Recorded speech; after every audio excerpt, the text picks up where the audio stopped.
Carolyn Forché was born in Detroit, Michigan in 1950 and went on to attend Michigan State University.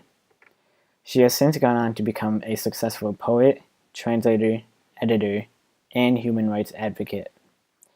When she was very young, Forché discovered images of Nazi concentration camps in Look magazine. Though her mother confiscated the images from her, Forché reconfiscated them, perhaps marking the beginning of her lifelong devotion of exposing tyranny and injustice in the world. Forché has written several award-winning books, including Gathering of the Tribes, a collection of poems which won 1975 Yale Series of Younger Poets Award. Forché is known for her ability to combine the political with the personal, and is perhaps best known for coining the term poetry of witness. Forché's devotion to justice led her to activist work in several countries, including Lebanon and El Salvador. Forché mentioned in an interview that her human rights work led to her creating more socially engaging poetry. Rather than shying away from the horrors and injustices in the world, Forché takes these experiences of human cruelty head-on through her poetry. One of her most notable poems in which she does this is titled "The Colonel." Forché wrote this poem to illustrate her experiences in El Salvador. The Colonel is particularly written in relation to the El Salvadoran Civil War, a brutal and bloody war where there were numerous child soldiers, death squads, and many other human rights violations. What you ever heard is true. I was in his house. His wife carried a tray of coffee and sugar. His daughter filed her nails. His son went out for the night.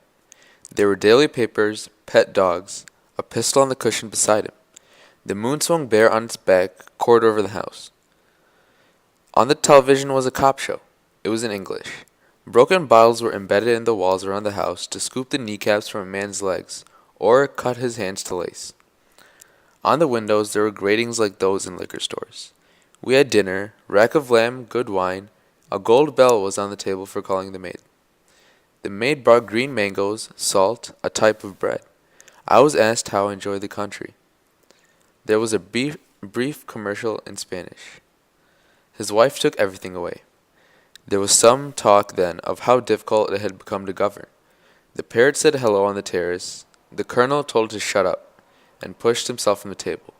My friend said to me with his eyes, "Say nothing." The colonel returned with a sack used to bring groceries home. He spilled many human ears on the table. They were like dried peach halves. There is no other way to say this.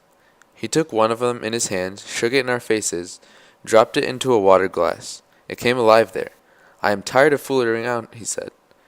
"As for the rights of anyone, tell your people they can go f themselves." He swept the ears to the floor with his arm and held the last of his wine in the air. "Something for your poetry, no?" he said. Some of the ears on the floor caught this scrap of his voice. Some of the ears on the floor were pressed to the ground.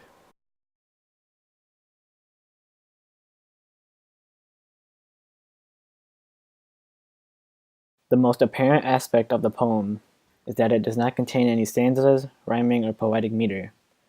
Rather, the poem is written as sentences in paragraph form. This is known as prose style. A prose poem refers to a piece of writing that is written in prose style, but still contains poetic techniques.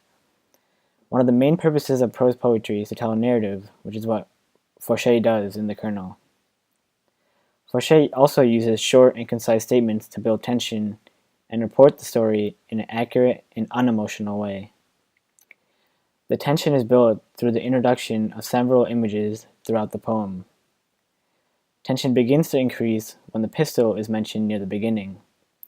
Tension increases even more so with the mention of the broken bottles on the walls. And finally, tension is heightened at the mention of the bag of ears spilling onto the table.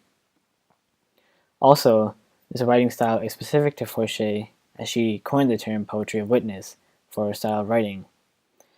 Poetry of witness uses the prose style while incorporating a documentary-type perspective as well as a political nature to the language used in the poem. Symbolism is also a key part of this poem. One example of symbolism used in the poem is the parrot, because it symbolizes the conformity of people. The colonel's treatment of the parrot when he told it to shut up represents the treatment of the people that are oppressed by their government and are forced to conform to the rules and societal expectations set by those that have power over them. Forché uses the symbols to specifically relate to the military conformity of the Salvador Civil War. Another symbol in the poem are the human ears.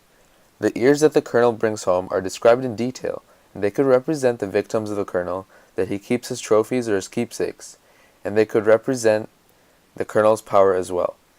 The ears themselves symbolize the freedoms and truths taken away from the oppressed that people like the colonel have power over.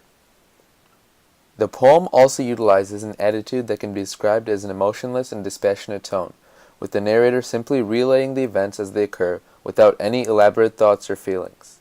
For instance, the narrator is asked how she likes the country, a question for which she gives no response. The poem also contains a lot of short and simple sentences, such as "I was in his house." This lack of complexity also contributes to the dry and emotionless tone of the poem. A shift in attitude occurs only when the colonel gets home, specifically at the point where the parrot says hello and the colonel tells it to shut up. The writing style stays consistent. However, the mood changes because the story begins to revolve around the colonel and his actions, whereas before it was about everything going on around the house. And this emphasizes his power.